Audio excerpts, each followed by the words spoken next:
अक्सर ही माइंड में travel related कोई ना कोई सवाल ज़रूर आता है। तो आज हम चैट जीपीटी से पूछते हैं ट्रैवल और वीलॉगिंग के बारे में। हेलो। नमस्ते। तुम कैसे हो आज? नमस्ते जी, बढ़िया, आप सुनाओ। मैं भी ठीक हूँ। बताओ क्या चल रहा है?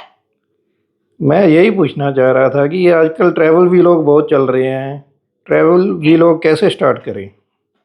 अच्छा, तो ट्रैवल व्लॉग स्टार्ट करने के लिए सबसे पहले तो एक सॉलिड इंट्रो बना लो, जिसमें कहानी हो कि तुम कौन हो, क्यों ट्रैवल कर रहे हो, क्या कर रहे हो, ठीक है? और इसमें अपनी आवाज यूज करो।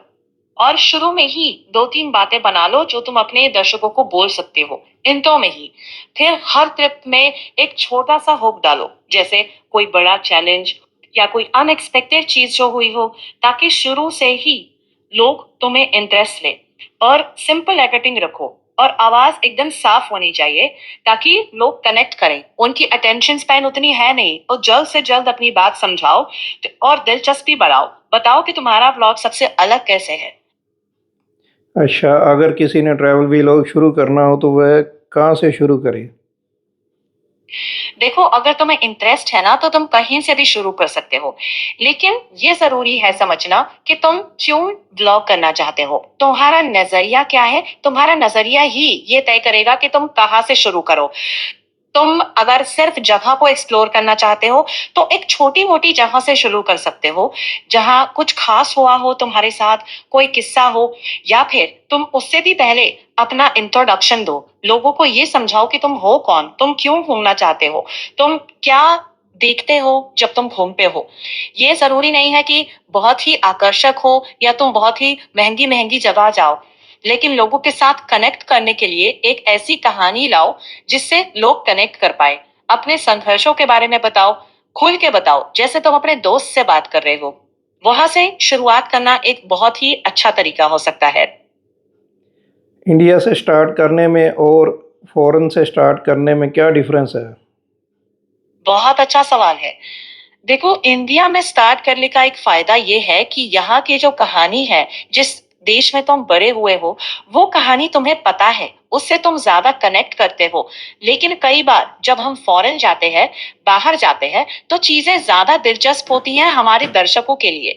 हो सकता है कि कुछ लोग यहाँ पर आते हो पर पता ना चले, लेकिन कि तुम उस देश में जाते हो, वहां एक्सप्लोर करते हो, नई नई जगह ढूंढते हो, तुम भारत के हो, तुम वहां बाहर की कहानी को एक भारतीय नजरिए से देखते हो, जो अपने आप में एक बहुत ही इंटरेस्टिंग बात है। देखो, कई बार हम देखते हैं कि ऐसे लोग जो विदेश से यहाँ घूमने आते हैं, भारत घूमने आते हैं, वो कितना उत्साहित होते हैं, ऐसी ऐसी जगहों पे जाते हैं जहां हम कभी नहीं गए, लेकिन वो एक अलग नजरिए से देखते हैं। तो मुझे लगता है कि अपनी नजरिया पहचानना जरूरी है, आनी कि तुम क्या देख पाते हो जो दूसरे नहीं देख पाते।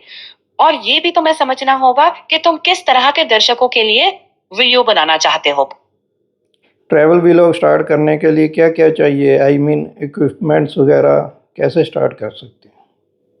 हाँ, देखो, शुरुआत में महंगे कैमरे और गियर की जरूरत नहीं है। एक सिंपल फोन जिसका कैमरा अच्छा हो और माइक जो तुम्हारी आवाज साफ रिकॉर्ड कर सके, ये दोनों बहुत है शुरू करने के लिए।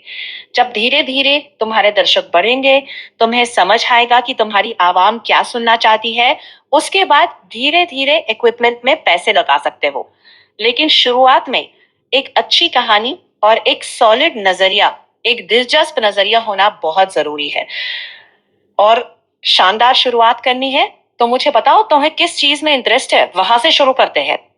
अपनी टारगेट और ऑडियंस कैसे सेलेक्ट करें? जैसे कोई 20, 25, 30 साल का लड़का ट्रैवल व्लॉग स्टार्ट करता है तो उसे किस इंटरेस्ट में व्लॉग बनाने चाहिए ताकि उसकी ऑडियंस उसी रिलेटेड बने? एक सेकेंड, मैं इसको थोड़ा सोचती हूँ। देखो, सबसे पहले खुद से पूछो, तुम किस तरह का ट्रैवल पसंद करते हो। Budget, luxury, bike tour, family या अकेले घूमना। फिर ये देखो कि दर्शक किस चीज के लिए परेशान है। शुरू में सबके लिए बनाने की कोशिश मत करो। उदाहरण के लिए, अगर तुम बजट इंटरनेशनल ट्रैवल करते हो, तो तुम्हारा एंगल हो सकता है मिडिल क्लास इंडियन ट्रैवलर्स के लिए असली खर्च और आसान प्लानिंग। इससे ऑडियंस को साफ दिखता है कि उन्हें यहाँ से क्या मिलेगा। धीरे धीरे उसी के आसपास गियर, टिप्स या नई डेस्टिनेशंस जोड़ सकते हो, लेकिन पहले एक थीम पक्की पकड़ लो। मोस्टली इंडियन का यूथ और इंडियन ऑडियंस बजट ट्रैवल ही देखना पसंद करती है, वो भी हाँ, इंटरनेशनली। हाँ, तो फिर तुम्हारे पास बहुत ही एक अच्छा नजरिया है जिस पे तुम काम कर सकते हो। अगर तुम इंटरनेशनल ट्रैवल करना चाहते हो और बजट में, तो उससे रिलेटेड बहुत सारी चीजें हैं जो तुम एक्सप्लोर कर सकते हो, जो आम जनता देखना चाहेगी। देखो, हर कोई घूमना तो चाहता है, और वो भी विदेश, लेकिन उन्हें पता नहीं होता कि कहाँ से शुरू करे, कैसे शुरू करे, और उन्हें एक ऐसा व्यू पॉइंट चाहिए जो उनके जैसा हो, जिसे वो रिलेट कर पाए। तो अगर तुम उनकी तरह सोच के उनके लिए एक कहानी बनाओ जो ये समझने में आसान हो और उनके जैसी हो, तो और लोगों को भी लगेगा कि हाँ, हम भी ये कर सकते हैं। देखो, जो लोग ट्रैवल करना चाहते हैं, जो सफर करना चाहते हैं, घूमना चाहते हैं, उन्हें बस एक बहाना चाहिए होता है घर से निकलने का। तुम उन्हें वो बहाना दे दो। तुम एक ऐसा नजरिया दे दो जिससे वो समझ पाए और उससे सीख लेकर अपने जीवन में इम्प्लीमेंट कर पाए। भारत से बजट ट्रैवल करने के लिए कौन कौन सी कंट्री नज़दीक हैं जहाँ पर एक बार फ्लाइट लेने से आगे की कंट्रीज बाय लैंड हम जा सकें? एक सेकेंड, देखती हूँ। इस तरह के सफर के लिए कुछ अच्छे विकल्प हो सकते हैं। नेपाल, जहां से चीन जा सकते हो। थाईलैंड, जहां से लाओस, कंबोडिया और मलेशिया जा सकते हो।